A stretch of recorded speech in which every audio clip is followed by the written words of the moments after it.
So good day everyone. I am Kihart Pelamia and I'll be continuing the report of Miss Pakulanang, which is the Discovery Educator Network. The community of Discovery Education is a network of action centered on linking educators to one another's most important tool. No matter what your responsibility in education, you deserve a positive learning atmosphere that will help you develop your practice, provide valuable networking opportunities, promote the sharing of great ideas, and concentrate. So, yung Discover Educator Network is a community siya of educators that connects teachers, administrators, and other education professionals. The network often utilizes platforms like social media and online forums or dedicated website to facilitate connection and knowledge sharing among educators. Member can also share practices, ask questions, and learn from one another. So next, let's proceed to the teaching channel. Teaching channel is a vibrant online community where teachers can observe, exchange, and learn different strategies to help each student grow. So, yung teaching channel dito is parang tambayan siya at learning hub para sa mga teachers. Kumbaga, isang website at platform siya na puno ng mga resources, and it's like having a mentor, a library of best practices, and a supportive community all in one online platform. So next is Educators Connect. It's an online community where teachers can socialize, develop friendships, exchange teaching tips, experience in classroom, lesson plans, career opportunities, and etc.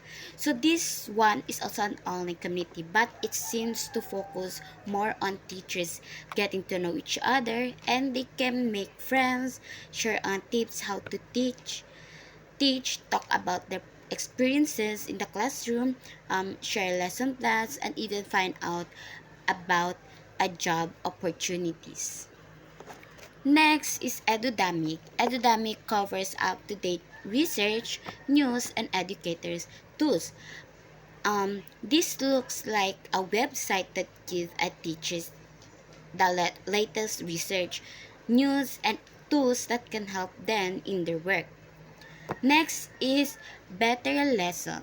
Check over 1 million of instructional services that high-performing teachers from around the country contribute.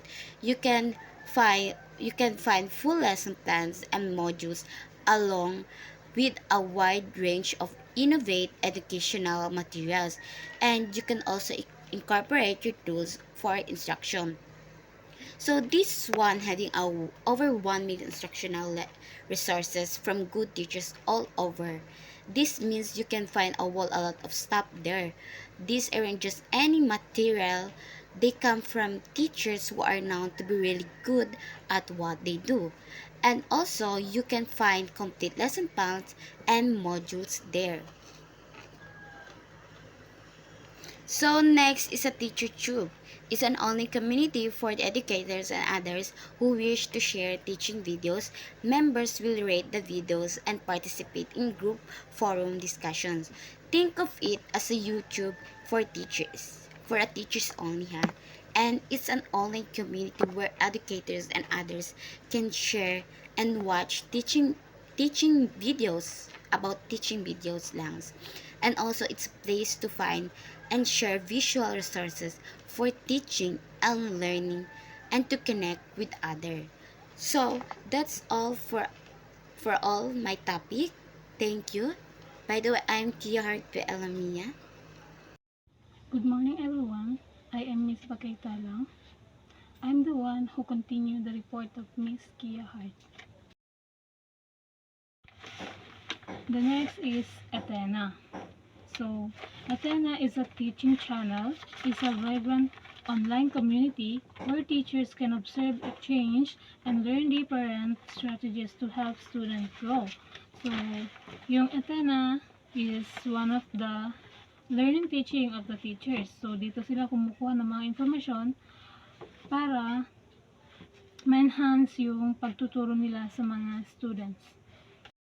Number 2 is the common sense educator.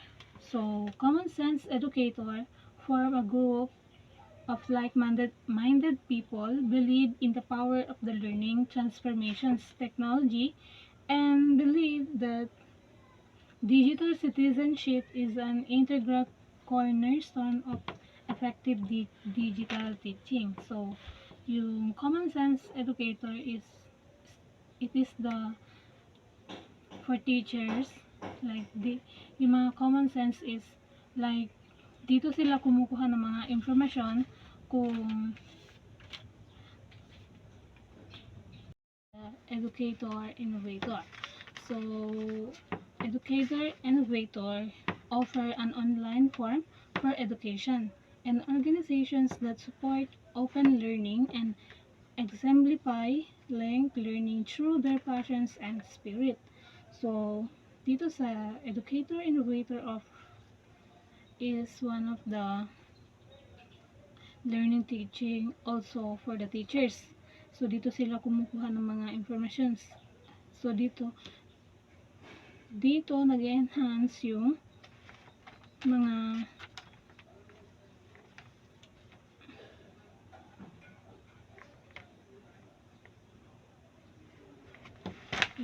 the next is the current. So, the current is the education's innovator, open publishing websites and provides a forum for sharing resources and educator observes, do, and reflect on connecting learning and teaching. So, dito sa current is